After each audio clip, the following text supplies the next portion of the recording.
Hello everyone, welcome back to Aditya and Ajay blog channel. आप सबसे request है वीडियो को फुल वॉच करने के बाद ही अपना ओपिनियन दीजिएगा। थंबनेल और टाइटल देखकर समझ गए कि मैं किस पर्सन के लिए बात करने वाली हूँ। सो बिना टाइम वेस्ट के चलिए वीडियो शुरू करते हैं। डिटेल में हम बात करते हैं। जितना उसके वीडियो को शेयर करिएगा, हाइप देने का ऑप्शन अवेलेबल है तो हाइप भी दे दीजिएगा। अभी मुस्कान जो है, मुस्कान के बारे में बात करने वाली हूँ, साथ ही साथ मुस्कान की ननद साहिबा के बारे में बात करने वाली हूँ और एक जो दवी शास्त्री हैं उनके बारे में बात करने वाली हूँ, क्योंकि दवी शास्त्री भी अब ये मैटर शांत हो गया, फिर भी वो बिल से उदक उदक के आ रही है अपनी बयान रखने के लिए। सो एक एक पॉइंट के ऊपर मैं बात करने वाली हूँ। और अभी जो है मुस्कान फिलहाल अपनी मम्मी के यहाँ गई हुई है, काफ़ी ज़्यादा खुश लग रही है। और नानी घर जाकर जो कृष्णा है वो भी काफ़ी ज़्यादा खुश लग रहा है। और मुस्कान की मम्मी काफ़ी ज़्यादा मतलब खुश थी अपने नाती और बेटी को देखकर। क्यों ना हो भाई, एक माँ जो है ना अपने बच्चे को देखकर ना सुकून महसूस करती है।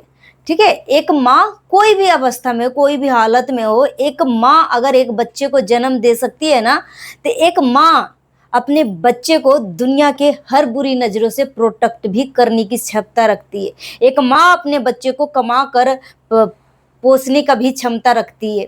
ठीक है, और जो मुस्कान की मम्मी के ऊपर, मुस्कान के ऊपर जो संस्कारों के ऊपर जो बातें उठी थी ना, वो तो दिख गया कि किसका संस्कार कैसा है। कभी भी मैंने मुस्कान को नहीं देखा है कि इस तरीके से अधनग्न अवस्था में कपड़ा पहनकर वो सोशल मीडिया पे इस तरीके की चीज़ें कर रही हो। Back camera behind the scene क्या कर रही है नहीं कर रही है मुझे नहीं मतलब, मगर बोलते हैं ना कि जो चीज़ें दिखती है उसी के ऊपर पब्लिक जो है बात रखती है, करती है। ठीक है, और बहुत ही षड्यंत्र के तौर पे मुस्कान के चरित्र के ऊपर उंगलियां उठाई गई थी। और कॉमन सी बात थी कि सोचो एक औरत अगर करेक्टर लेस होगी तो ग्रुप कॉल में अपनी चीज़ें नहीं बताएगी। ठीक है, कि मैं प्रेग्नेंट हो गई, इसके बाद मेरी तबीयत खराब हो गई थी, फिर मैंने पिल्स लिया। आप सोच सकते हो कि किस तरीके से जब देखा गया कि अब मुस्कान कोई भी तरीके से उसको हम पछाड़ नहीं पा रहे हैं, उसके घर पे मारपीट किया, थप्पड़ मारा, तब भी वो हार नहीं मानी। हर तरीके से जब वो परस्त हो गए मुस्कान को हराने में, उसको जलील करने में, तब भी मुस्कान टूटी नहीं, तब भी मुस्कान डरी नहीं, तब भी मुस्कान अपनी बातों से हटी नहीं। एकदम निडरता के साथ, ठीक है, अपने बच्चे का हक के लिए उसको इस तरीके से जलील किया गया। ठीक है, उसको पति से अलग करवाने की कोशिश किया जा रहा है, डिवोर्स फाइल करवाया गया कि किसी न किसी बहाने से मुस्कान जो है अपने पति को डिवोर्स देकर उसको घर से बेदखल कर दिया जाए। ठीक है, हर तरीके का पैंतरा आजमाया गया, मगर बोलते हैं ना कि सच, ठीक है, सच को रुलाया जाए, तड़पाया जाए, जलील किया जाए, हर तरीके से सच को कुछ समय के लिए, वो बोलते हैं ना कि सच को कोई भी कष्ट में रख दो।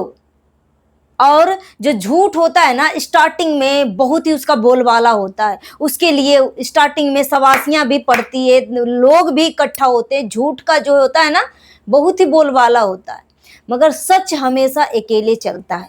ठीक है, सच को कितना भी प्रताड़ित कर लो, कितना भी पछाड़ लो, कितना भी जलील कर लो, मगर सच जब खड़ा होता है ना, सच जब सामने आती है ना, तो झूठ कहाँ है उसको अता पता तक भी नहीं चलता। ठीक है, एक कहानी में सुनाती हूँ। सच और झूठ दो दोस्त थे। झूठ ने बोला कि भाई सच को कि चलो हम नहाने चलते हैं। ठीक है, तो सच बोला कि ठीक है भाई चलो। फिर सच झूठ बोला कि पहले तुम नहाओ, सच को बोला कि पहले तुम नहाओ। सच ने कुआं में तालाब मतलब छलांग लगाया, तालाब में छलांग लगाया, और सच का सारा कपड़ा जो है झूठ लेकर चला गया। ठीक है, तब से झूठ जो है सच का कपड़ा पहनकर घूम रहा था। ठीक है, मगर यही हालत मुस्कान के साथ हुआ। मुस्कान सच थी, मगर मुस्कान को जलील करने के लिए, मुस्कान को झूठा ठहराने के लिए कितना पैंतरा आजमाया गया। ठीक है, यहाँ तक कि इसको करेक्टर के ऊपर भी षड्यंत्र के तौर पे उंगलियां उठाने की कोशिश की गई कि मुस्कान प्रेगनेंसी पिल्स खाया था, वो अपने पति को क्यों नहीं बताया, अपने ससुराल की फैमिली को क्यों नहीं बताया। सोचो, वो अपना पति को नहीं बता सकती, वो अपने ससुराल की फैमिली को नहीं बता सकती, मगर ग्रुप में बताया, ग्रुप में बताया। सोचने वाली बात है। और कोई भी करेक्टर लेस औरत जो है ग्रुप कॉल में नहीं बता सकती, ठीक है। तो मुस्कान उस टाइम जब ग्रुप कॉल में बता रही थी ना, तो वो बिंदास थी, बिंदास थी। उसको नहीं पता कि मेरे ही ऑडियो रिकॉर्डिंग को मेरे ऊपर जो है किस तरीके से षड्यंत्र के तौर पे जाल बिछाकर मेरे ऊपर किस तरीके से फेंका जाएगा, उसको नहीं पता। जो करेक्टरलेस लोग होते हैं ना, एक लोगों के ऊपर विश्वास कर लेंगे, ठीक है। कोई भी दुनिया में कोई भी ऐसी औरत नहीं है कि इतना बेवकूफ है कि अपना करेक्टर का परिभाषित करेगी ग्रुप कॉल में जाकर, ठीक है।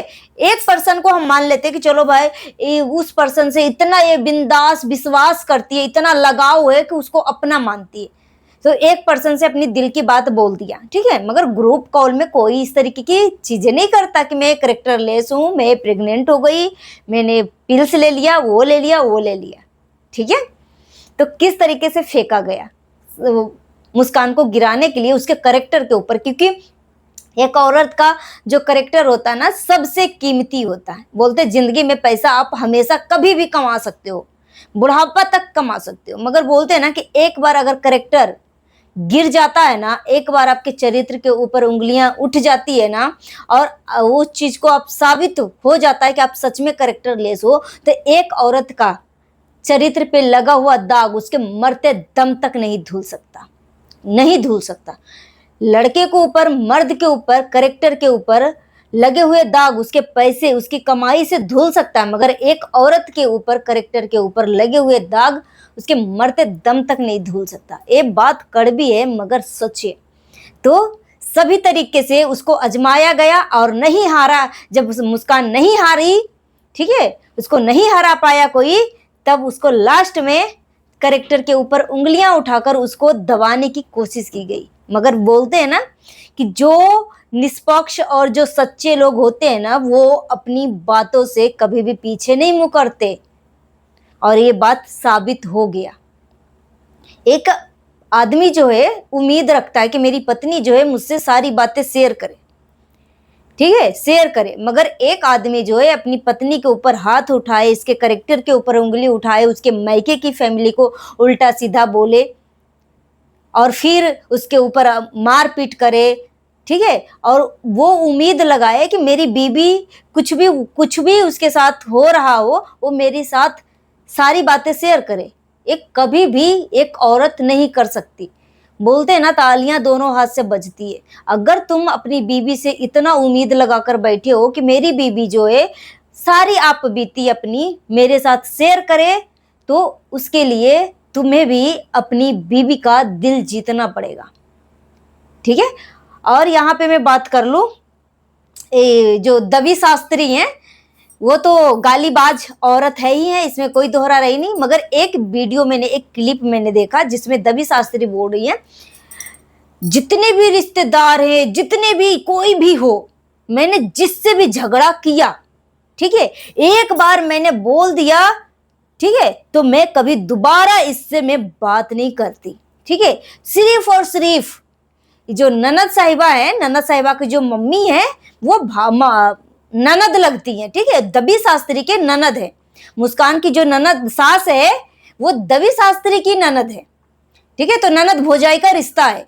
तो दबी शास्त्री बोलती हैं कि ये जो मुस्कान की ननद है और मुस्कान की जो सास है, दुनिया में जिससे भी मेरा झगड़ा हुआ है, आज तक मैंने किसी से भी बात नहीं किया, ठीक है। मैं दोगली नहीं हूं, मैं बिन पेंदी की लोटी नहीं हूं, मगर मुस्कान की सास और मुस्कान की ननद से जब भी मेरी लड़ाई हुई है, तब मैंने उनसे बोला है। उनसे लड़ाई मेरी ज्यादा दिन तक टिक नहीं पाती, तुरंत में एक हो जाते हैं, तुरंत एक हो जाते हैं। तो मैं बताती हूँ दवी शास्त्री, आप बिन पेंदी की लोटी हैं, और जो दोगला वाला बोलते हैं ना कि एक ही मुंह से दोहरा चरित्र रखना, तो आप दोहरा चरित्र हैं। सभी लोगों से आप बात इसलिए नहीं करती क्योंकि आप उनसे कोई मतलब नहीं रखती, मगर दवी शास्त्री मुस्कान की सास और मुस्कान की ननद के वजह से मुझे लग रहा है आपकी पहचान है, और आपके चैनल पे व्यूज आते हैं, आपका चैनल चलता है, आपका पहचान जो है उन्हीं दोनों से हुई है। इस वजह से आप बिन पेंदी की लोटी हैं और लुढ़कते लुढ़कते इनसे इनके चरणों में जाके गिरती हैं। यही आपकी असली औकात है, ठीक है। और मुझे नहीं लग रहा कि और कुछ भी है। और दूसरे लोगों से बात करने की, तो दूसरे लोगों से आपको कोई मतलब नहीं है, इस वजह से आप उन सभी से बात नहीं करते। मगर लड़ाई होने के बाद भी मुस्कान की सास ननद से बात करते हो, तो अपनी करेक्टर को यहाँ पे दर्शा रहे हो कि आप कैसी हो, ठीक है। सो गाइस, मिलती हूँ नेक्स्ट वीडियो में। Thanks for watching. जितना हो सके वीडियो को शेयर करिएगा। हाइप देने का ऑप्शन अवेलेबल है, तो हाइप भी दे दीजिएगा। Thank you.